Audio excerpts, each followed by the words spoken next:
Olá, meus alunos e minhas alunas do 8º ano. Esse é um conteúdo de ensino religioso e nós vamos estudar hoje sobre religião e artes. Eu sou a professora Renata Brito e vamos à aula. O início do nosso passeio é sobre comunicação e linguagem religiosa. Antes da gente adentrar a religião na literatura, é importante que a gente pense sobre, antes da escrita, antes de ser inventada a escrita ou antes de alguma comunidade começar a utilizar a escrita, a comunidade utilizou símbolos, sons, narrativas que ajudaram a comunicação a acontecer. E um exemplo bem interessante sobre essa comunicação que não está na escrita, nem mesmo na oralidade, o exemplo é os sinos. Os sinos, para algumas comunidades religiosas medievais, eram o símbolo que dizia que ia acontecer algum fato, algum evento ali na igreja, que também dizia as horas, porque na época ainda não foi inventado os relógios, então dizia, a cada badalada do sino dizia qual era a hora ali, e comunicava aos fiéis que ia acontecer alguma missa, algum evento. Então, vamos lá para a religião na literatura. Na Antiguidade Clássica, elaboravam-se estátuas e ornamentos representando os deuses. Nas narrativas contadas, essas divindades participavam de todas as atividades da esfera humana. A Odisseia, um dos principais poemas épicos da Antiguidade Grega, escrita por Homero, no século VIII a.C., conta a história de Odisseu, também chamado de Ulisses, que passou 10 anos na Guerra de Troia. Na narrativa, acompanhamos o seu retorno para casa, que levou mais de 17 anos, e conhecemos seres mitológicos com o qual lutou e deuses que o ajudaram. Então, esse é um exemplo da ligação entre arte e religião na literatura. Vamos ver mais alguns exemplos. Aqui nós vamos ter mais alguns exemplos dessa ligação entre arte e religião. A gente vê uma pintura aqui da arte budista e vemos também aqui, numa das imagens que estão mais aparentes, uma escultura de Michelangelo que representa os últimos momentos de Jesus com sua mãe Maria. E além dessas duas, a gente já falou sobre a literatura, sobre a pintura, sobre as esculturas e também a música, e várias outras maneiras de arte, de obras de arte, são obras que, ligadas à religião, vão servir como ensinamento, como reproduzir as suas crenças, celebrações e muito mais, sobre aí o mundo religioso de uma certa comunidade, de uma certa religião. Então, a gente tem uma diferenciação em algumas artes, porque a gente tem a arte sacra e a arte religiosa. A arte sacra é aquela destinada à liturgia. O que é uma liturgia? Já está dizendo aqui, no decorrer do texto, que é o conjunto dos elementos e das práticas religiosas. São o quê? As orações, os sacramentos, objetos, celebrações, etc. A arquitetura de templos e catedrais, bem como as obras que compõem o espaço sagrado, são exemplos de arte sacra. As músicas também, criadas para celebrações e momentos sagrados também fazem parte da arte sacra. Então, o que é uma arte sacra? É toda aquela obra de arte que compõe o espaço sagrado, que está ali destinado à liturgia, né? O que é a liturgia? É o conjunto de elementos e práticas religiosas, né? As orações, os sacramentos, os objetos, as celebrações. Então, tudo aquilo que faz parte daquele espaço sagrado se for arte, né? Se for uma obra de arte, é considerada a arte sacra. E a arte religiosa, o que é a arte religiosa? Qual vai ser a diferenciação da arte sacra? A gente tem aqui no texto que, diferentemente da arte sacra, chamamos de arte religiosa aquela que retrata elementos religiosos, mas está fora dos espaços sagrados e não busca ser objeto de devoção. Então, aqui como na imagem, que a gente dá para ver um pedacinho, é um grafite, né, que está feito lá numa parede lá de um prédio em Roma.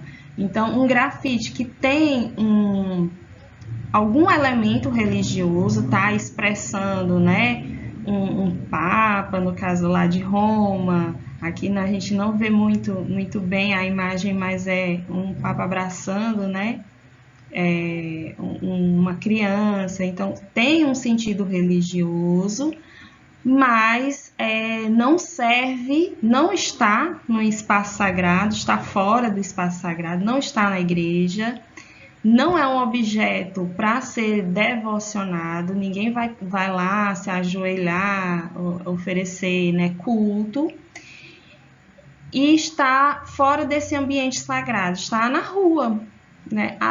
Pode ter elementos, sim, religiosos, por isso que é arte religiosa, mas não está dentro do espaço sagrado e nem é objeto de devoção. Então, na música, por exemplo, a gente tem várias bandas, vários artistas que, na sua música, expressam elementos religiosos sobre Jesus, sobre Maria, sobre alguma divindade, né, que expressam ali elementos da religiosidade, mas que não serve diretamente lá para a igreja, para o culto da igreja, para aquela religião específica, né? É uma música que tem elementos religiosos, mas que não está dentro do espaço sagrado. E, portanto, é uma arte religiosa, certo?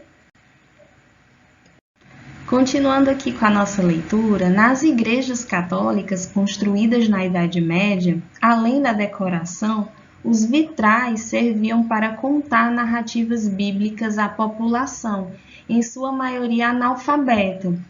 Olha aí aquela questão que a gente viu lá no início da nossa apresentação, com as formas, né, de comunicação que não utilizam a escrita, né? E sim que utiliza símbolos. Então, a apresentação de Jesus no templo, por exemplo, descrita no livro bíblico de Lucas, foi retratada em um vitral na Basílica de Santa Clotilde, em Paris, na França. E o mesmo tema foi representado no vitral da Igreja de São Nicolau, em Örebro, na Suécia.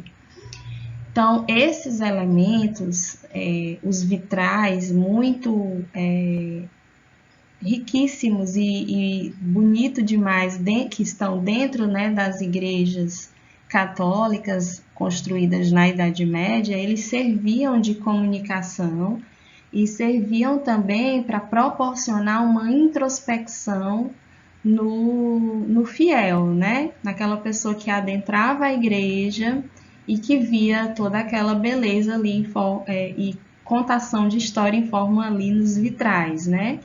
Então, a introspecção é a análise que alguém faz dos próprios pensamentos e sentimentos. Então, a arte, ela proporciona a você uma introspecção, né? E a arte religiosa mais ainda, né? Uma introspecção, né? Uma entrada dentro de si mesmo, mais profunda, para que você analise, para que você consiga ali saber os seus sentimentos, né, os seus pensamentos de forma mais íntima. Outro exemplo dessa ligação entre arte e religião são os ícones. Para a Igreja Oriental ou Igreja Católica Ortodoxa, as imagens religiosas, chamadas de ícones, são essenciais na prática religiosa.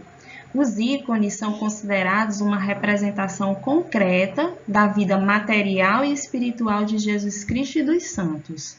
Os católicos ortodoxos veneram as divindades e os santos por meio das imagens que os representam, fazendo orações e acendendo velas diante delas.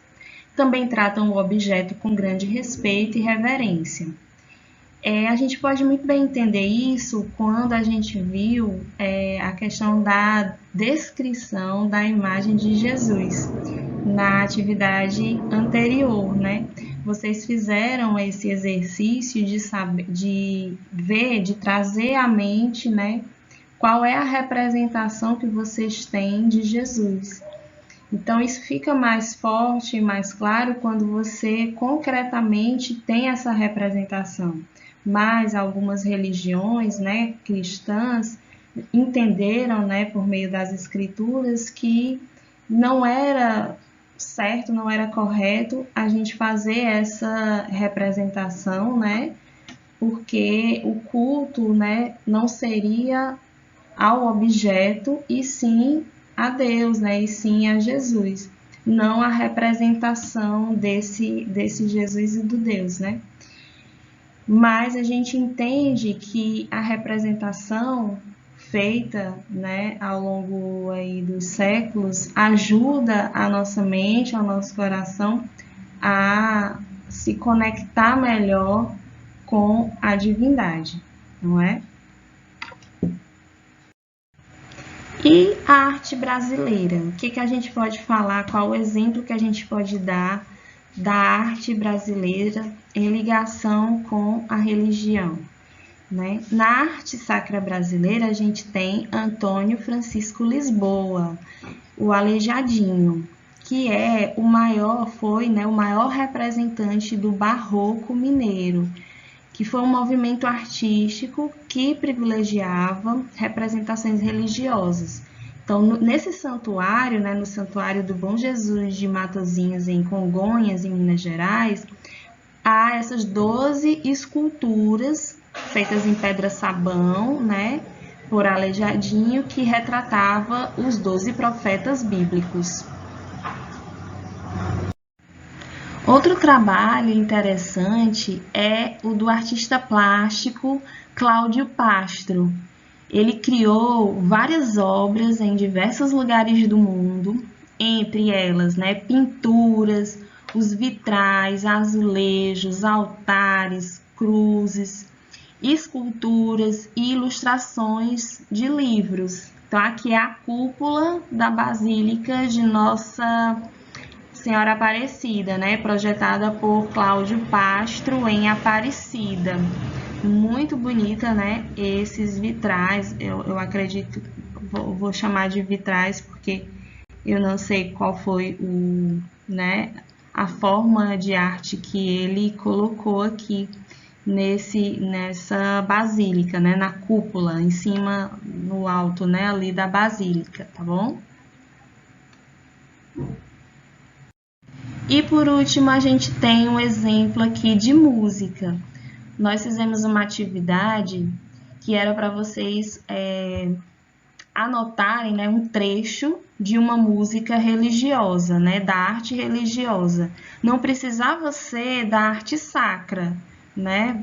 Podia ser também uma arte religiosa, uma arte que não fosse própria dos espaços religiosos. Mas aqui a gente tem uma arte sacra, uma arte seguida, né, dos seguidores do movimento Hare Krishna, que é uma religião monoteísta que foi derivada do hinduísmo, que o hinduísmo, né, é aquele conjunto de crenças que eles acreditam em vários deuses, são politeístas, mas mesmo no politeísmo, algumas comunidades elegiam, né, um deus para ser assim o seguido, né? E aqui nesse movimento, o texto traz que é uma religião monoteísta, né, Hare Krishna, que devem cantar ou declamar, mesmo mentalmente, o chamado grande mantra, 1728 vezes por dia. Alguns devotos se reúnem para cantar juntos no templo ou mesmo pelas ruas, como a gente está vendo aí na imagem. Esse tipo de canto se chama kirtana e acredita-se que ele purifica tanto quem canta como quem o escuta. Então, a gente fica por aqui na nossa aula, tá bom? Eu espero que vocês que curtiram o vídeo curtam aí, dê um joinha e aqui abaixo, né, você podia deixar um comentário sobre essa nossa aula, tá bom? Beijo e até a próxima!